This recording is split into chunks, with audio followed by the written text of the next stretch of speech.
네, 우리가 계속 이 사사기를 나누고 있습니다. 사사기 내용은 여호수아가 죽고 시작이 되는데요. 그러니까 이스라엘이 이 가나안 땅에 이제 정복하고 정착하는 이제 내용을 계속해서 담고 있습니다.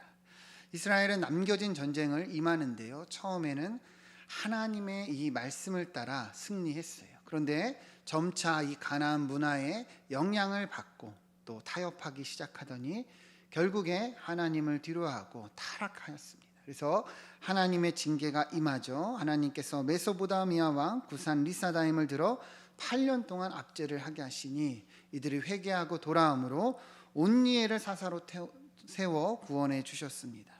그런데 이후에 또다시 이스라엘이 타락해요. 그래서 모압 왕 에글론에게 징계를 당하고 또 이후에 회개함으로 하나님이 왼손잡이 에웃을 들어서 이들을 구원해 주셨습니다. 자, 그런데 또 시간이 지난 후에 이스라엘이 타락을 했죠. 이것을 우리가 지난주까지 보았는데요. 하나님께서 이번에는 이 철병거가 900대가 있는 하솔 왕 야빈을 들어서 압제하시니 그때서야 이스라엘이 돌아오고 하나님은 드보라를 세워서 이들을 구원해 주셨어요. 지난주에 이 드보라의 찬양에 대해서 보았죠. 드보라가 무엇을 찬양했습니까? 하나님의 구원하심, 우리를 구원해 주셨죠. 그러니까 찬양의 이유와 목적이 여기에 있죠. 그죠? 하나님을 찬양하는 이유, 우리가 구원을 받았기 때문이다. 하나님을 찬양하는 이유, 그것을 기억하기 위해서다 우리가 보았습니다. 이후로 이제 이스라엘은 40년 동안의 이제 평안을 얻게 됩니다. 그리고 이제 오늘 본문으로 이어지는데요. 우리 1절 말씀을 같이 한번 읽어보겠습니다. 시작. 이스라엘 자손이 또 여호와의 목전에 악을 행하였으므로 여호와께서 7년 동안 그들을 미디안의 손에 넘겨주시니. 아멘. 자, 이후에 또 40년의 평안을 얻고 이스라엘이 어떻게 됩니까? 자손이 또 여호와의 목전에 악을 행하였다. 그러니까 계속 이 이스라엘의 악이 반복이 되는 거죠. 마치 이 고쳐지지 않는 어떤 이 악질병에 걸린 것처럼 또 죄를 짓고 또 죄를 짓고 또 죄를 짓는 거예요. 그래서 하나님께서 이들을 징계하시는데요. 사실 오늘 이 1절을 보면 이제는 이스라엘이 어떤 죄를 지었는지 언급도 되고 있지 않아요. 무슨 말입니까? 계속 동일한 죄를 반복하고 있다는 거죠. 이 가나안의 더러운 문화를 따르고 이 이방신들 앞에 음란하게 절하고 섬기니 하나님의 징계가 이제 임하게 되었다는 거예요. 그래서 미디안의 손에 넘겨주셨다 이렇게 얘기를 하는데요. 미디안은 이 요단강을 기준으로 그 이스라엘은 대부분 서편 왼쪽에 이렇게 거주를 했다면 동편 쪽에 거주하던 이 유목민들이었어요. 그런데 하나님께서 이제 이들을 강성하게 하시니 이 미디안의 세력이 커져서 결국에는 이제 이스라엘까지 이 요단강을 넘어서 이제 세력이 이제 미치게 된 건데요. 그러다 보니까 이제 충돌을 하게 된 거죠. 자, 이들이 그래서 전쟁을 하는데 2절 보면 미디안의 손이 이스라엘을 이긴지라 이렇게 얘기합니다. 그러니까 하나님께서 미디안의 손을 들어 이스라엘을 이제 압제하셨다는 거죠. 그래서 이스라엘이 어떻게 됩니까? 이스라엘 자손이 미디안으로 말미암아 산에서 웅덩이와 굴과 산성을 자기들을 위하여 만들었다 이렇게 얘기를 합니다. 그러니까 간단하게 얘기를 하면 쫓겨났다는 거예요. 잘 살던 땅에서 잘 살던 집에서 그 비옥한 곳에서 쫓겨나서 이제 어디로 갑니까? 산으로. 그래서 이 짐승들이 살던 웅덩이나 굴에 정착을 하게 되었다는 거죠. 참가 비참하게 됐죠. 그죠? 더욱이 산성을 자기들을 위해서 지었다는 얘기는 그러니까 언제 또 적들이 쳐들어올지 모르니까 이 산성을 지어서 계속 보초를 섰다는 거예요. 여러분 한번 생각을 해보세요. 여러분 혹시 집에 도둑이 든 적이 있으십니까? 도둑 든 적 있으세요? 네, 대부분 없으실 거예요. 그죠? 한번 근데 도둑이 든 그 사람들의 특징이 뭐냐면 불안해하는 거예요. 또 언제 도둑이 들까? 또 언제 도둑이 들어올까? 그래서 어떻게 합니까? 자다 깨고 막 그래서 창문을 다시 한번 잠가보고 그러죠. 그 경험한 사람들의 특징인데 이스라엘의 모습이 어쩌면 지금 그런 거예요. 공격을 당한 뒤니까 어떻습니까? 또 언제 올지 몰라 두려움 가운데 있는 거죠. 이 내용은 우리가 그 드라마나 TV 같은 데 보면 좀 더 이해할 수 있는데 여러분 그 어떤 부자가 잘 살다가 하루아침에 막 사업이 망하고 어떤 사기를 당해서 정말 하루쯤 폭삭 망하는 그런 내용들 본 적 있으시죠, 그죠?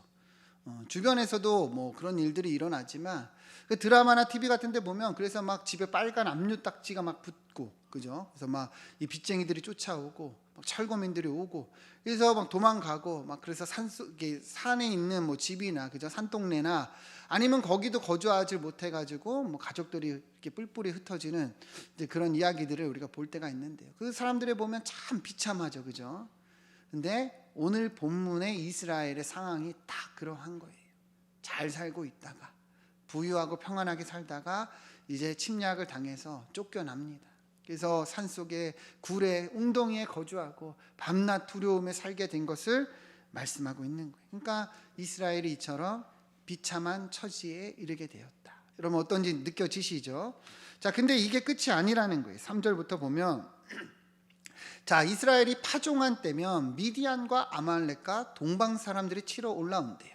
파종한 때, 이제 소출을 거둘 때가 되면 이제는 미디안 사람들뿐만 아니라 아말렉 사람들, 동방 사람들까지 같이 왔다는 거예요. 그래서 4절 보면 진을 치고 가사에 이르도록 토지 소산을 멸하여, 그러니까 다 멸했다는 거예요. 다 그냥 쓸어갔다는 거예요. 그래서 이스라엘 가운데 먹을 것을 남겨두지 않고 이들이 키우는 양과 소나 나귀도 다 데려가든지 잡아갔든지 먹었든지 했다는 거예요. 그래서 5절 보면 이는 그들이 그들의 짐승과 장막을 가지고 올라와 메뚜기 때까지 많이 들어오니 그 사람과 낙타가 무수함이라 그들이 그 땅에 들어와 멸하라 했다는 거예요. 그러니까 이 추수할 때가 되며 소산을 얻을 때가 되면 이렇게 이 적들이 몰려와서 무수히 많았다는 거예요.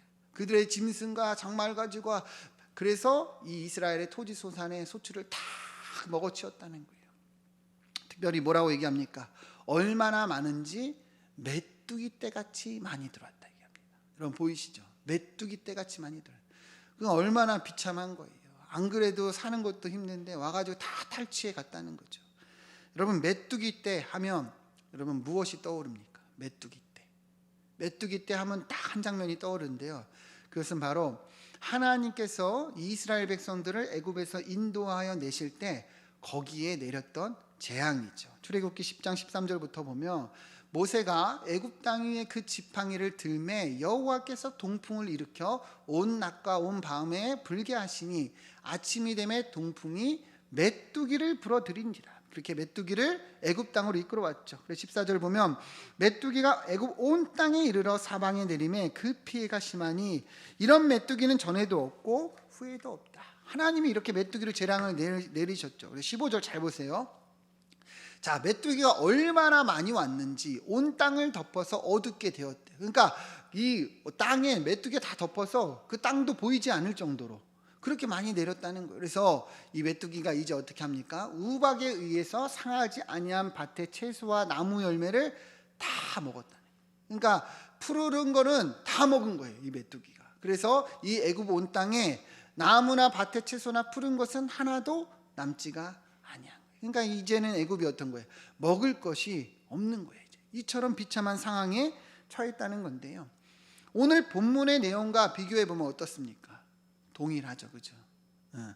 이제 다른 거는 이러한 재앙이 애굽이 아니라 누구에게 임한 거예요?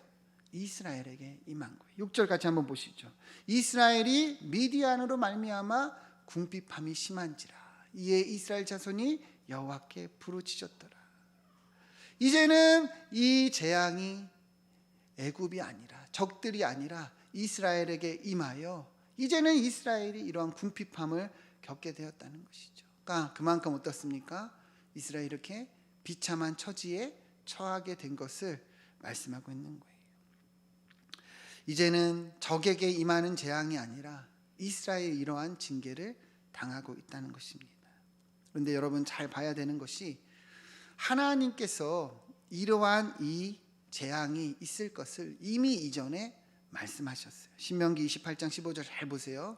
왜 이스라엘이 이러한 재앙을 당했는가? 자, 내가 만일 내 하나님의 말씀을 순종하지 아니하여 오늘 내게 명령하는 모든 명령과 규례를 지켜 행하지 아니하면 이 모든 저주가 내게 임하여 이를 것이다. 그러니까 하나님 말씀을 따르지 않으면 저주가 임할 것이래요. 25절 보시죠. 자, 25절 보면 여호와께서 내 적군 앞에서 너를 패하게 하시리니 내가 그들을 치러 한 길로 나가서 그들 앞에서 7길로 도망할 것이요 내가 또 땅의 모든 나라 중에 흩어질 것이라 얘기를 해요. 여러분 오늘 본문의 상황을 보세요. 이스라엘이 미디안에 쫓겨 도망을 갔죠. 그죠? 그럼 오늘 본문과 보면 어떻습니까? 이 신명기의 말씀이 완전히 똑같은 거예요. 왜 이스라엘이 이런 재앙을 당했는가? 하나님 말씀을 따르지 않아서, 하나님 말씀을 멀리하고 규례를 따르지 않아서 이런 일이 일어나고 있음을 알 수 있는 것이죠. 그래서 미디안 군사에 쫓겨 산속에 들어가 굴에 이 웅덩이에 거주하게 된 거예요. 자, 그 다음 31절 보면 너무도 진짜 소름 끼칠 정도로 동일합니다. 내 소를 내 목전에서 잡았으나 내가 먹지 못할 것이며 내 나귀를 내 목전에서 빼앗겨도 도로 찾지 못할 것이며 내 양을 원수에게 빼앗길거나 너를 도와줄 자가 없다. 여러분 이스라엘이 그렇죠. 미디안과 이 적군들에게 다 뺏겼어요. 그죠? 이 가축들 짐승들 다 빼앗겼어요. 그런데 이렇게 도로 찾을 수가 있어요? 없어요? 없는 거예요. 도와줄 자가 없는 거예요. 그 다음 절 잘 보시죠. 32절 보면 내 자녀를 다른 민족에게 빼앗기고 종일 생각하고 찾음으로 눈이 피곤하여 지나 내 손에 힘이 없을 것이고 33절 한번 같이 읽어보겠습니다. 시작. 내 토지 소산과 내 수고로 얻은 것을 내가 알지 못하는 민족이 먹겠고 너는 항상 압제와 학대를 받을 뿐이 아멘. 학대를 받을 뿐이라는 거예요. 여러분 어떻습니까? 오늘 본문과 완전히 똑같습니다. 이스라엘이 이 소산을 거둘 때면 이 이방 민족들이 올라와서 다 빼앗아가고 다 탈취하고 다 먹어치웠어요. 이들의 가축도 다 빼앗겼어요. 이러한 압제와 학대를 받을 뿐이다. 여러분 왜 이스라엘이 이런 고난을 당하고 있을까요? 왜 이러한 어려움을 겪을까요? 이 신명기의 말씀이 그대로 이야기하고 있는 거예요. 신명기의 말씀대로 이스라엘이 하나님의 말씀을 따르지 않고 하나님의 명령과 규례를 따르지 않고 자기들의 옳은 대로 내가 보기 좋은 대로 행하고 이 죄를 지으니 이러한 압제가 징계가 임하게 되었다는 거죠. 신명기 말씀 그대로 다 행한 거예요. 그죠? 신명기 말씀 그대로 다 이루어진 거예요. 왜 이스라엘이 이러한 고난을 당하는가? 우리는 분명하게 알 수 있는 것이죠. 그러니까 우리도 똑같은 거예요. 우리의 삶에도 여러분 하나님의 말씀을 따르지 않고 내가 옳은 대로 내가 보기 좋은 대로 그렇게 살아가다 보면 여러분 우리도 결국에는 비참한 신세가 될 수밖에 없음을 분명하게 알아야 되는 거예요. 우리는 이 본문의 말씀을 반면 교사로 삼아야 됩니다. 우리는 그러하면 안 되겠다. 우리는 그러하지 말아야겠다. 이 말씀을 통해 교훈을 얻어야 되는 거예요. 하나님을 뒤로하고 세상의 가치와 기준을 따라가며 결국에는 이런 비참한 신세가 되고 하나님의 징계가 임하게 된다는 것이죠. 여러분 잘 보세요. 이스라엘이 왜 이방신을 섬겼을까요? 왜 이 가나안 땅에 바알과 아세라, 이 아스타롯을 섬겼을까요? 여러분 이 신들이 의미하는 그 특징이 뭐냐? 바로 풍요와 다산입니다. 다산. 이 가나안 문화의 근간을 이루는 신인데 이 가나안 땅의 이 풍부한 이 토지 소산과 소출이 다 이 신으로 말미암아 주어졌다 여겼어요. 그러니까 이스라엘이 가나안 땅에 들어와서 보니까 너무 매력적인 거예요. 우리도 이 신을 섬기며 이 신들을 우리가 따라가며 우리도 부유해지겠구나. 우리도 그렇게 소출을 많이 얻겠구나. 다시 말하면 이 세상에서 성공하고 이 세상에서 잘 살겠구나 여긴 것이죠. 여러분 잘 봐야 되는 것이요. 이스라엘이요. 이 바알과 아세라를 따랐다 그랬어요. 하나님을 떠난 것은 아니에요. 완전히 떠난 것은 아니에요. 다시 말하면 하나님도 믿고 바알도 믿고 아세라도 믿고 그렇게 이방신들을 다 함께 섬긴 것입니다. 다시 말하면 이런 거예요. 내가 복을 받고자 이 신도 믿고 저 신도 믿고 하나님도 믿고 그리했다는 것이죠. 더 많은 복을 누릴 수만 있다면 다 따라간 거예요. 이해가 되십니까? 그러나 오늘 본문의 이 내용처럼 그 결과가 어떻습니까? 이스라엘이 풍요와 다산을 발해서 그 바알과 아세라를 따라갔으나 오히려 더 궁핍해졌죠. 오히려 더 가난해졌죠. 이것이 하나님이 우리에게 주시는 교훈이라는 거예요. 우리도 똑같습니다. 하나님도 섬기고 세상의 가치와 자랑을 따라가며 뭔가 잘 될 것 같죠. 그러나 그렇지가 않다는 것이죠. 이 이스라엘처럼 우리도 어중간하게 주님을 믿으면 안 된다는 거예요. 하나님도 믿고 세상도 믿고 세상의 가치와 기준도 따르고 하나님도 따르고 내가 무엇이든 잘되고 성공할 수만 있다면 우리가 그렇게 마음을 뺏기고 살아가면 결코 안 된다는 거죠. 제가 안타까운 것은 많은 성도들이 그래요. 믿음은 믿음이고 현실은 현실이다. 믿음은 믿음이고 현실은 현실이다. 그래서 이 어중간하게 살아가는 거죠. 그래서 예배당에서 주일에 예배할 때는 성도예요. 그래서 예배도 잘 안 빠지고 그리고 뭐 봉사도 하고 그럽니다. 근데 이 예배당을 나가는 순간에 어떻게 됩니까? 완전히 이제 구분되는 삶을 살아요. 이 예배당을 나가는 순간에 이제 세상에 속한 사람으로 살아가는 거죠. 그래서 주일만 성도고 남은 6일은 그냥 세상 사람이에요. 주일만 믿는 자고 남은 6일은 안 믿는 자랑 전혀 다를 게 없다는 거죠. 주일에는 말씀 앞에 서는데 평일에는 말씀이 없는 거예요. 주일에는 기도하는데 평일에는 기도가 없는 거예요. 주일에는 하나님 찾지만 평일에는 돈과 명예, 세상의 성공을 찾는 거죠. 여러분, 이게 이스라엘의 모습이었다는 거예요.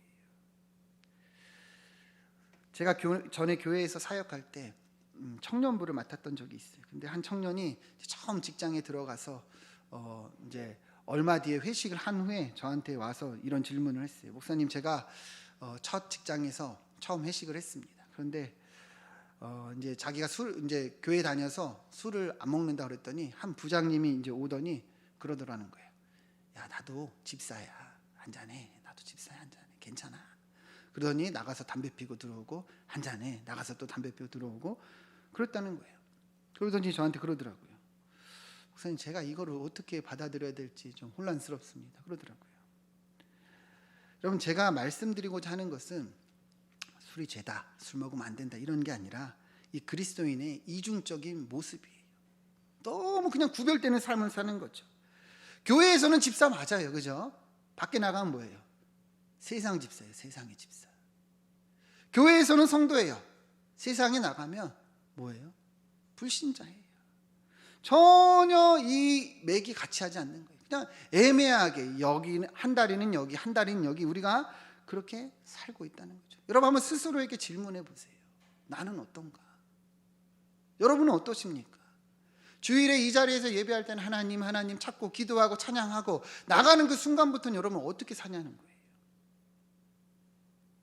애매하게, 어중간하게 하나님도 믿고 바알도 믿고 아세라를 믿고 그렇게 산다는 것이죠. 여러분, 하나님을 믿는 것에 있어서 중간이 있습니까? 없습니까? 없어요. 하나님이 진짜면 진짜고 가짜면 가짜예요. 근데 우리는 진짜도 가짜도 아닌 애매하게 그렇게 산다는 거죠. 하나님도 섬기고 세상도 섬기고 하나님도 믿고 세상의 성공도 믿고 우리는 그렇게 두 신을 섬기고 살아가고 있을 때가 많다는 것이죠. 여러분, 우리가 정말 믿는다면, 정말 하나님이 진짜라고 여러분들이 하나님의 자녀가 된다 고백하시며 여러분, 이 예배당을 나가는 그 자리에서부터 정말 이 믿음이 시작되는 것입니다. 이 믿음이 그때부터 나타나는 거예요. 여기서만 하나님 말씀을 듣고 나가서는 하나님 말씀이 없으면 여러분, 무엇으로 여러분들의 믿음을 증거하겠습니까? 야고보서에서도 분명히 얘기하잖아요. 행함이 없는 믿음은 뭐예요? 죽은 믿음이에요. 이 주일만 성도로 살아가고 남은 일주일은 세상 사람들처럼 산다면 우리는 이 이스라엘 백성들 오늘의 이 본문의 내용과 결코 다르지 않다는 것이죠. 우리가 살아가는 모든 자리가 믿는 자리가 되어야 되고 우리가 하나님의 백성이고 우리가 하나님을 아버지라고 고백한다면 그 아비 된 주님의 말씀을 따라 살아가야 된다는 것입니다. 여호수아가 그렇게 얘기를 했어요. 여호수아서 24장 14절부터 보면 그러므로 이제 여호와를 경외하며 온전함과 진실함으로 그를 섬기라. 그러니까 하나님을 섬기라는 거예요. 그러면서 뭐라고 합니까? 너희 조상들이 강 서쪽과 애굽에서 섬기던 신들을 치워버리고 여호와만 섬기라. 다시 한번 강조하죠. 하나님만 섬기라. 왜 이렇게 얘기를 할까요? 애매하게 어중간하게 믿는 사람들이 너무 많았기 때문이에요. 이 말씀이 우리에게 똑같은 거죠. 너희는 어떠냐는 거예요. 다 치워버리고 하나님만 섬기라는 거예요. 15절 보세요. 만일 이 하나님 섬기는 것이 좋지 않게 보이면 그러면 결단해. 너희 조상들이 저쪽에서 섬기는 신들을 믿던지 아모리 족속의 신들을 믿던지 그렇게 하라는 거예요. 중간은 있어요, 없어요? 없다는 거예요. 그러면서 여호수아가 얘기를 합니다. 오직 나와 내 집은 여호와를 섬기겠노라. 오직 나와 내 집은 여호와를 섬기겠다는 거예요. 그래서 백성이 뭐라고 얘기합니까? 우리가 결단코 여호와를 버리고 다른 신들을 섬기지 아니하리라. 그렇게 고백했다는 것이죠. 여러분, 우리도 이러한 고백이 있기를 소망합니다. 언제까지 어중간하게 정말 신앙생활하고 언제까지 어중간하게 믿는 건지 안 믿는 건지 알지 못하게 사시겠습니까? 여러분들이 교회 다니고 하나님 믿는 거 여러분 주변 사람들이 아십니까? 모르고 있다면 여러분 잘못 살고 있는 거예요. 여러분들의 자리에 전혀 믿음이 나타나지 않고 있다는 의미거든요. 여러분, 우리는 오늘 이 말씀을 붙잡고요, 스스로를 비춰봐야 되는 거예요. 정말 내가 내 삶에서 하나님을 믿는 자로 살아가고 있는가? 그러니까 그 믿음으로 살고 있는가? 말씀이 있는가? 기도가 있는가? 돌아봐야 한다는 것이죠. 이스라엘 백성처럼 이도 믿고 저도 믿고 이도 따라가고 저도 따라가면 결국에는 그것이 우리에게 궁핍함을 줄 뿐이라는 것을 반드시 깨달아야 됩니다. 여러분, 오직 하나님만 믿고 따라가기를 축원드립니다. 진짜면 진짜고 가짜면 가짜예요. 우리가 진짜로 하나님을 믿으면 진짜로 여러분의 모든 삶의 자리가 하나님의 자리가 되어야 합니다. 내가 볼 때 좋은 것이 아니라, 내가 볼 때 옳은 것이 아니라 하나님 보실 때 옳은 것, 하나님 보실 때 좋은 것을 선택하는 삶을 살아야 한다는 것이죠. 우리 옆에 분들과 한번 인사합시다. 진짜면 진짜지 중간은 없다. 인사하겠습니다. 왜 이렇게 인사하라고 할까요? 우리 스스로에게 다시 한번 얘기하는 거예요. 여러분, 중간은 있어요, 없어요? 여기 보세요. 진짜면 진짜고 중간은 없다는 거예요.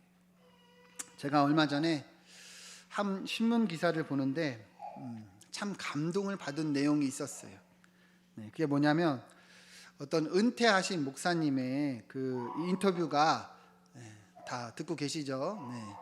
한 은퇴하신 목사님의 인터뷰가 기사에 실려 있었는데, 이 기자가 이 목사님한테 질문을 했어요.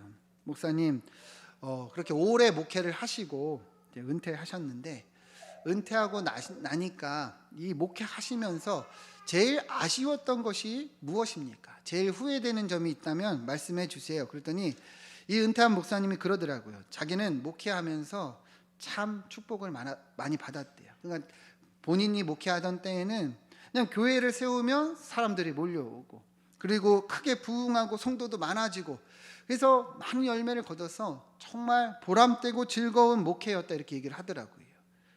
근데 은퇴를 하고 나서 보니까 참 자신이 후회되고 아쉬운 것이, 그렇게 오랜 목회를 하면서 하나님이 무언가를 주셨을 때만 내가 기뻐했지 하나님 때문에 즐거워했던 적이 한 번도 없었다는 것을 깨달았대요.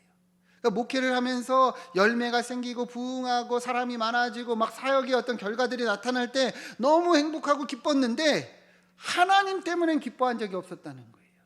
주신 것으로 기뻐했지 하나님으로 인해 기뻐했던 적이 단 한 번도 없었다는 거예요. 너무 그것이 후회되고 너무 그것이 아쉽다고 그렇게 고백을 하더라고요. 저는 제 마음을 때렸어요. 여러분, 우리도 똑같지 않습니까? 정말 우리가 예수를 믿어서 받은 축복이 뭐예요? 여러분, 예수 믿어 받은 축복이 무엇입니까? 오래 살고 좋은 아파트, 좋은 차, 이런 겁니까? 아니잖아요. 우리가 예수 믿어 받은 축복은 하나님이 우리 안에 거하시는 거예요.